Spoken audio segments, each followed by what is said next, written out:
자, 11번째 시간입니다. 자, 이번 강의의 제목은 사실 복음과 마음 두 번째 시간이라고 해도 무방하겠습니다만 자아라는 주제가 워낙 중요하기에 제목에서부터 자아를 넣어서 복음과 자아라고 정하게 되었습니다. 자, 사전에서 말하는 자아의 주된 정의는 다음과 같습니다.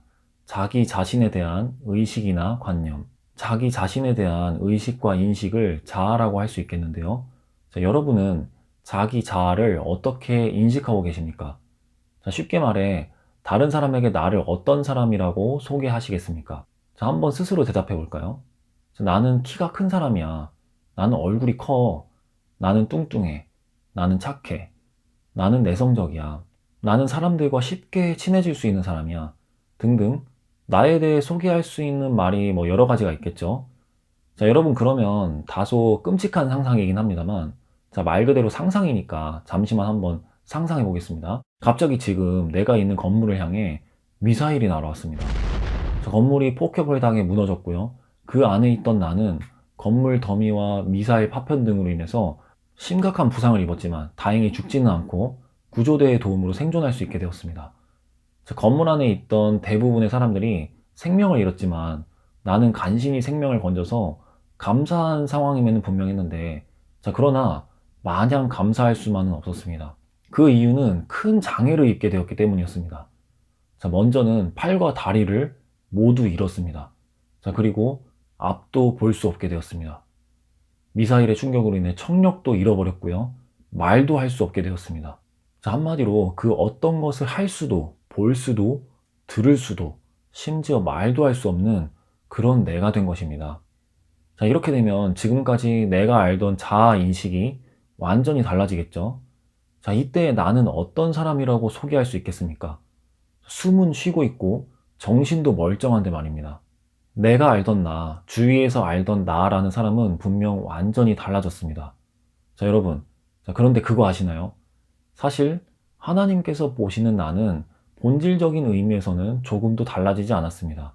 자, 사무엘상 16장 7절 하반절 말씀만 함께 읽어봅니다. 사람은 외모를 보거니와 나 여호와는 중심을 보느니라 하시더라. 사고로 인해 내가 변한 것은 오직 외모, 외형입니다. 사고가 나서 나라고 하는 존재 자체가 다른 존재, 다른 사람이 되지는 않았습니다. 자, 그럼에도 이전부터 나를 알았던 주변 사람들은 사고 후에 나를 알아보기 쉽지 않을 것입니다. 외모와 외형이 완전히 변해버렸기 때문입니다. 자, 그러나 하나님께서는 내 외모가 변했어도 내가 누군지를 여전히 아시고 동일하게 내 마음의 중심을 보고 계십니다. 베드로전서 3장 3절에서 4절 말씀을 함께 읽겠습니다. 너희의 단장은 머리를 꾸미고 금을 차고 아름다운 옷을 입는 외모로 하지 말고 오직 마음에 숨은 사람을 온유하고 안정한 심령에 썩지 아니할 것으로 하라. 이는 하나님 앞에 값진 것이니라. 자, 성도로서 외모를 단정하게 하는 것도 중요하겠습니다만 그보다 훨씬 더 중요한 것은 마음을 단장하는 것입니다. 자, 왜냐하면 사람에게 잘 보이는 것보다 하나님께 잘 보이는 것이 훨씬 더 중요하기 때문입니다. 자, 온유하고 안정하게 단장된 마음이 하나님 앞에 값진 것이라고 말씀하십니다. 자, 그러나 이전 강의에서 마음이 어떤 상태에 있음을 확인하였죠. 예레미야 17장 9절, 마태복음 15장 19절 말씀을 함께 읽어보겠습니다. 만물보다 거짓되고 심히 부패한 것은 마음이라. 누가 능히 이를 알리오마는.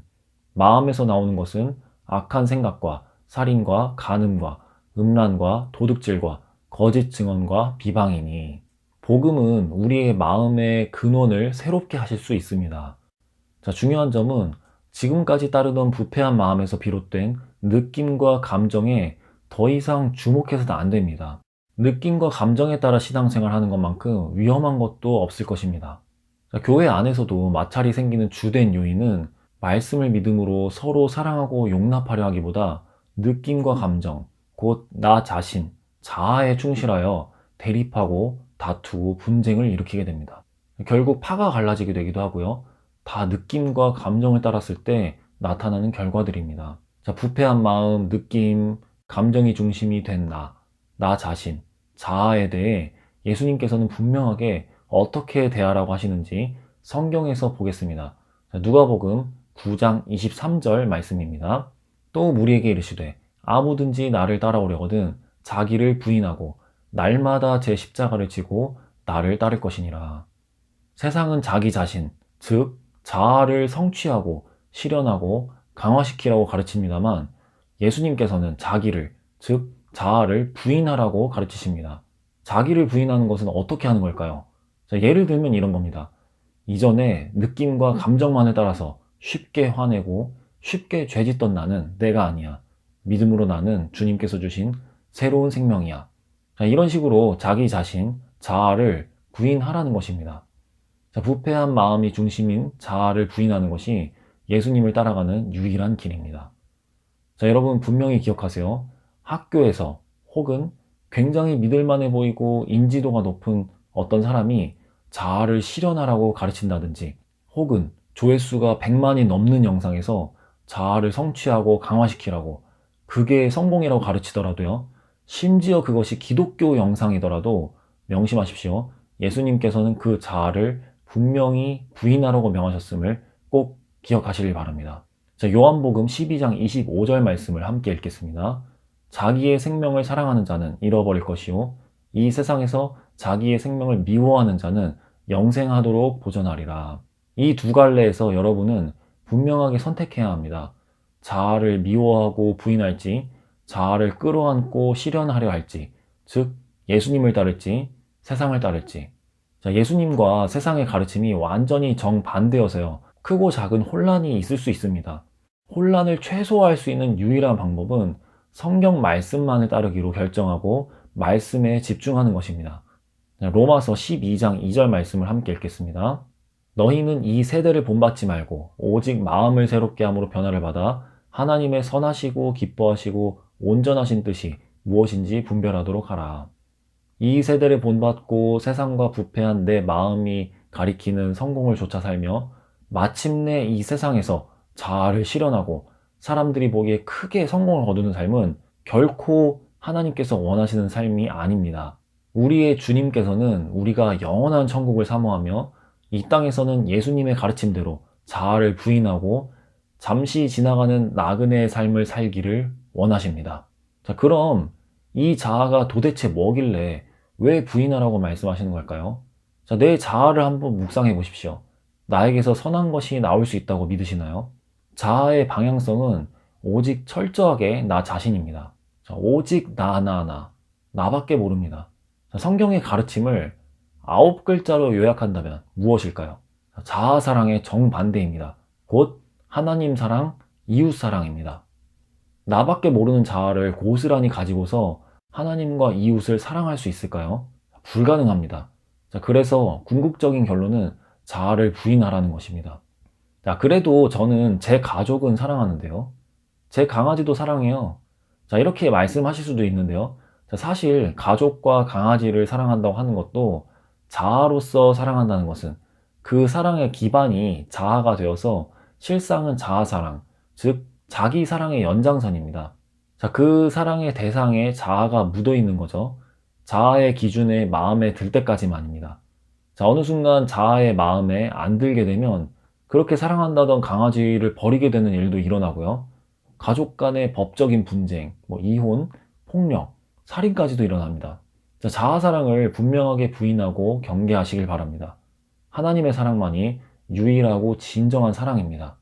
요한복음 12장 25절 말씀을 다시 한번 읽어보겠습니다. 자기의 생명을 사랑하는 자는 잃어버릴 것이요 이 세상에서 자기의 생명을 미워하는 자는 영생하도록 보전하리라. 자아 사랑에서 벗어나는 것만이 영원한 생명을 얻는 핵심입니다. 진정한 사랑의 동기가 되는 성경 말씀을 한번 읽어보겠습니다. 요한일서 4장 10절에서 11절 말씀입니다. 사랑은 여기 있으니 우리가 하나님을 사랑한 것이 아니요 하나님이 우리를 사랑하사 우리 죄를 속하기 위하여 화목제물로 그 아들을 보내셨습니다. 사랑하는 자들아 하나님이 이같이 우리를 사랑하셨은즉 우리도 서로 사랑하는 것이 마땅하도다. 하나님께서 외모를 보시지 않고 마음의 중심을 보신다는 것은 쉽게 말해 동기를 보신다는 것과 같습니다. 즉, 왜 사는지를 보신다는 겁니다. 정중하게 질문을 드려보겠습니다. 여러분은 왜 살고 계십니까? 자, 왜 잠을 자고, 왜 기상하고, 왜 먹고 마시며 지금 하는 모든 것을 왜 하시는 겁니까? 자, 진정 하나님의 영광을 위해 모든 것을 하고 있다고 답하실 수 있겠습니까? 자, 고린도전서 10장 31절 말씀을 함께 읽겠습니다. 그런즉 너희가 먹든지 마시든지 무엇을 하든지 다 하나님의 영광을 위하여 하라. 모든 동기가 오직 나의 영광이 아니라 하나님의 영광을 위하여서만 하라고 성경은 말씀하십니다. 자, 똑같은 선한 일을 참 그리스도인과 불신자가 행했을 때 참 그리스도인은 그 일에 대해서 분명 하나님께 칭찬을 듣게 되겠지만 불신자는 같은 일에 대해서 하나님께는 결코 칭찬받을 수 없습니다. 자, 왜냐하면 그리스도인은 자아를 부인하고 믿음으로 선행을 하며 하나님께만 영광을 올려드리지만 불신자는 자아를 부인하지 않고 그 일을 통해 자기 자아가 영광을 받고 자기 이름만이 칭찬받고 높아지기에 하나님께는 결코 진정한 선행을 했다고 인정받을 수 없는 겁니다. 자아로 행하느냐 그것을 부인하고 새 생명으로 행하느냐는 그리스도인에게 있어서 매우 중요한 주제입니다. 자, 오직 주님께서 주신 믿음으로 자아를 부인할 때에만 새 생명으로 주님의 이름과 주님의 영광을 위한 동기로 살아갈 수 있게 될 것입니다. 나밖에 모르는 나병에 걸린 채 태어나서 교회 일을 하더라도 평생 나의 만족, 나의 이름, 나의 영광을 위해서만 할 수밖에 없는 자아.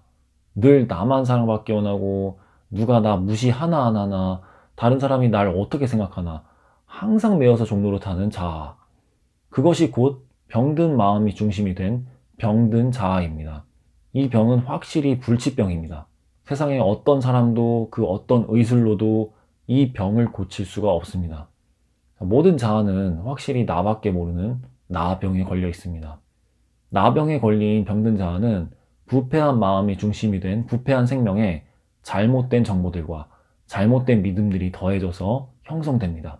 즉, 부패한 생명 더하기 잘못된 믿음은 병든 자아입니다. 태어나면서부터 지금까지 살아오며 나라고 인식하는 모든 정보들은 대부분 거짓이거나 하나님께서 보시기엔 조금도 가치 없는 정보들입니다. 부패한 내 마음에서 비롯된 생각들, 주변 친구들의 말들, 뉴스, 영화, 드라마, 광고, SNS, 유튜브 영상들 등등 그 수많은 보고 들리고 느껴지는 것들을 토대로 나라고 하는 거짓되고 부패한 병든 자아 인식이 형성되었습니다. 자, 예수님께서는 이렇게 병든 나를 살려주시려고 이 땅에 오신 겁니다. 자, 갑자기 제가 왜 예수님께서 우리를 살려주시려고 이 땅에 오셨다고 말하는 걸까요? 자, 이렇게 숨을 쉬면서 살아있는데 말입니다. 자, 에베소서 2장 1절 말씀을 한번 읽어보겠습니다. 그는 허물과 죄로 죽었던 너희를 살리셨도다. 예수님은 허물과 죄로 죽은 우리를 살려주시는 분이십니다. 성경은 병든 자아를 부인하지 못하고 병든 자아를 붙들면서 살아가는 데가 허물과 죄로 죽어있는 상태라고 말씀하십니다. 자, 마태복음 8장 21절에서 예수님의 제자 중 한 사람이 자기 아버지를 장사하게 허락해달라고 말합니다. 자, 한번 읽어보겠습니다. 제자 중에 또 한 사람이 이르되 주여 내가 먼저 가서 내 아버지를 장사하게 허락하옵소서. 아버지의 장례식을 치르는 일은 사람에게 있어서 가장 중요한 일이 아닐까요? 자, 아무리 중요하다고 하는 다른 일들이 있어도 다 취소하고 아버지의 장례를 치르러 가는 것이 마땅할 것입니다. 자, 그러나 예수님께서는 다음 절에 그에게 대답하십니다. 예수께서 이르시되 죽은 자들이 그들의 죽은 자들을 장사하게 하고 너는 나를 따르라 하시니라. 죽은 자들이 어떻게 죽은 자의 장례를 치르죠? 자, 주님께서 보시기엔 주님께로부터 새로운 생명을 받지 못한 모든 자들, 즉 병든 자아를 따라 살아가는 모든 자들은 실상은 허물과 죄로 죽어있는 상태에 있음을 말씀하시는 겁니다. 자, 동시에 이 땅에서 가장 중요하다고 생각되는 일보다도 예수님을 따르는 일이 훨씬 더 중요함을 말씀하십니다. 자아의 상태는 숨은 쉬고 있어도 실상은 죽어있는 진정한 생명이신 주님과 끊어진 상태, 즉 죽은 상태입니다. 죽음, 시체와 같은 이 병든 자아를 끌어안고 있으면 소극적일 땐 우울해하고 연민하고 적극적일 땐 교만하고 자랑하고 과시하며 분명 숨은 쉬지만 나의 창조주, 참된 아버지 하나님과 멀어져 있는 것이 죽은 상태의 핵심입니다. 자, 나는 누구입니까?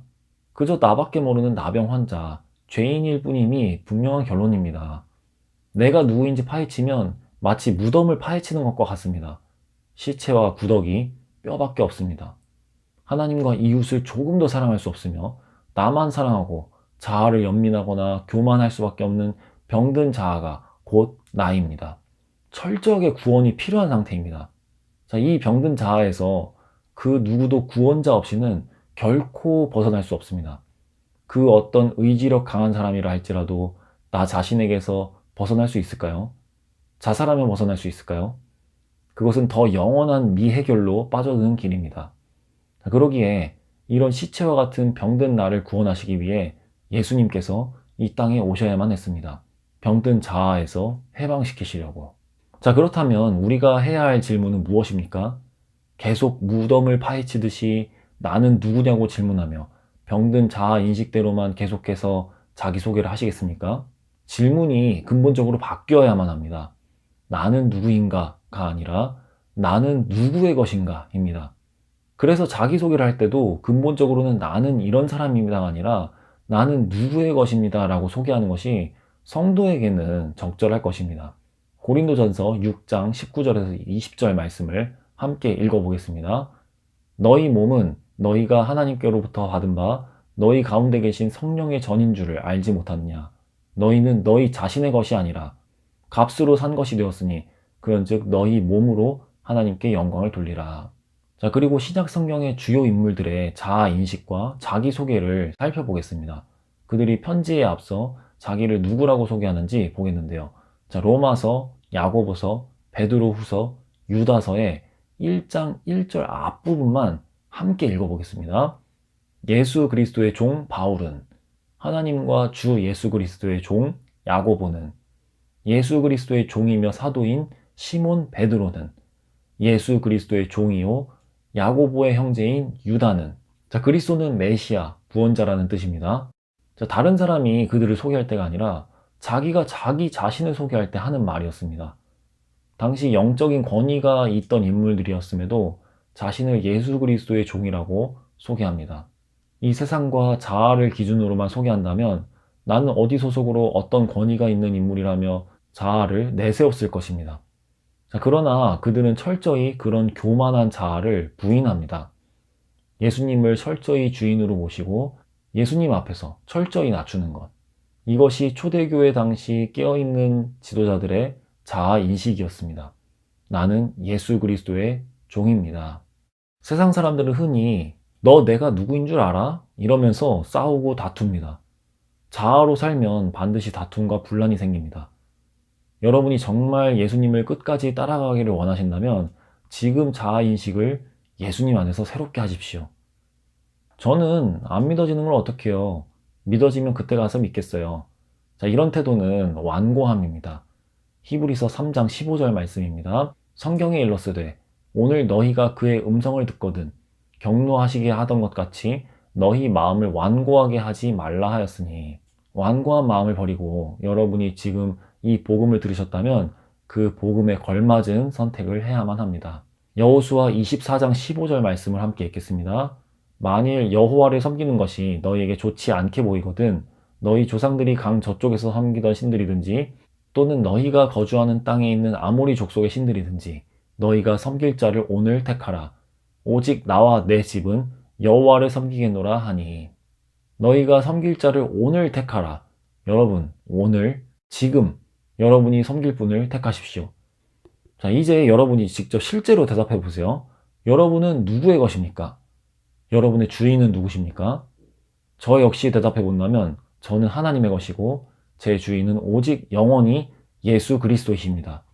세상과 부패한 내 마음과 느낌, 감정으로부터 비롯된 나 자신을 나라고 여기지 마시고 그 병든 자아를 분명하게 부인하고요. 오직 예수님만에 따라 새 생명을 얻는 여러분이 되시기를 축복합니다. 자아를 부인, 즉 자기를 부인하라는 말씀은 기독교의 핵심 중의 핵심입니다. 교회에 다니면서도 자아 실현, 자아 만족, 자아 성취, 자아 성공하려는 것은 주님을 믿고자 하는 것이 아니라 주님을 이용하려는 것에 불과합니다. 우리는 오직 하나님의 영광만을 위해 자아를 철저하게 부인해야만 합니다. 자기 자아를 부인하라는 예수님의 말씀은 성경에서 세 군데 나오는데요. 자, 모두 동일한 말씀입니다만 우리가 마음에 깊이 확실하게 새기길 바라는 마음으로 세 구절을 함께 선포하며 이번 강의를 마무리하겠습니다. 마태복음 16장 24절, 마가복음 8장 34절, 누가복음 9장 23절 말씀입니다. 이에 예수께서 제자들에게 이르시되 누구든지 나를 따라오려거든 자기를 부인하고 자기 십자가를 지고 나를 따를 것이니라.